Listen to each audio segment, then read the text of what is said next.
This video is all on fuels and hydrogen fuel cells and what makes a good fuel. So we'll start with this because when you get to an exam, the first thing I want you to write down the page is teacups. Now this acronym will help you remember all the points that make a good fuel. The T stands for toxicity. We want a low toxicity fuel. We don't want it to be poisonous. E stands for efficiency. We want a highly efficient fuel with very little waste. A is availability. We want it to be highly available. That's why petrol and diesel are used so much right now. They are available. C is cost. We want the cost to be relatively low. U, usability. We want the usability to be high. Petrol and diesel are easily used right now because the infrastructure is there for us to be able to use these. Electric cars less so. It's getting better, but it's still not good enough. That's why you see less electric cars compared to petrol and diesel at the moment. P is pollution. We want the pollution to be low. On the news recently, you're probably seeing about the clean air zones, diesel emissions. Diesel, when burned, releases particulates, and these can settle in the lungs and cause breathing problems and pollution in the environment as well. S is storage. We want a fuel to be easily stored. At the moment, we don't use hydrogen gas a lot because hydrogen is a gas and it's hard to store compared to petrol and diesel, which are liquids and easier to store.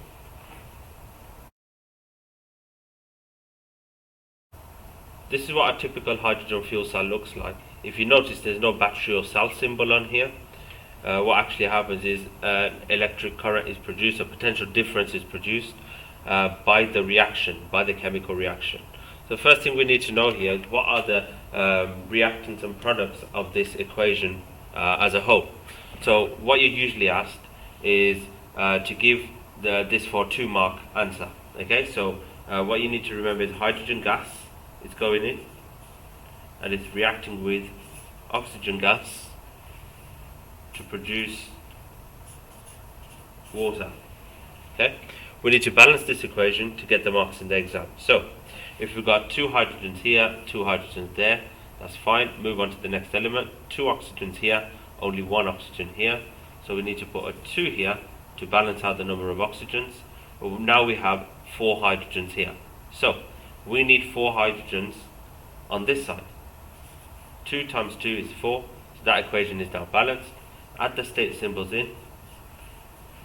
We will produce water at the end of this reaction. So oxygen gas goes in, hydrogen gas goes in, water comes out. This fuel cell works like a cycle. As long as we keep adding oxygen and hydrogen in, we should produce a potential difference.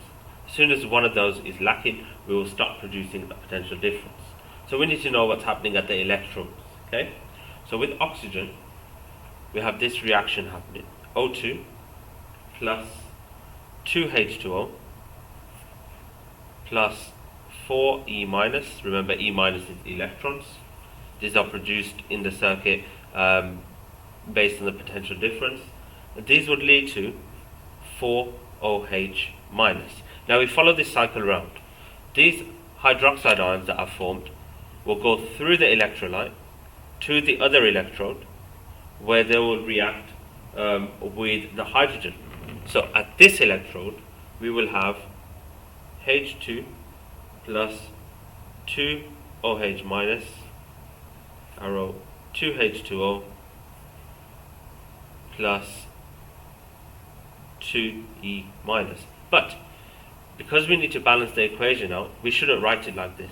Okay? We should write it like this. 2H2 plus 4OH minus 4H2O plus 4E minus. Now we've done this to balance out the equation so it matches the main equation. We've got 2H2 here, 2H2 there, O2 here, O2 there in the reactants. The reason why we've done this mainly is because these electrons need to be balanced. If we've got 4E minus on this side, we needed 4E minus on this side. Okay? So things to note with this hydrogen fuel cell that you might be asked. The electrolyte that we use has to be alkaline. So it contains OH minus. Okay? The Other thing you need to remember on this, that the electrons go from positive to negative. So this must be our positive electrode, this must be our negative electrode. So this must be our anode, this must be our cathode. Okay, so the oxygen reactions happening at the anode, the hydrogen reactions happening at the cathode.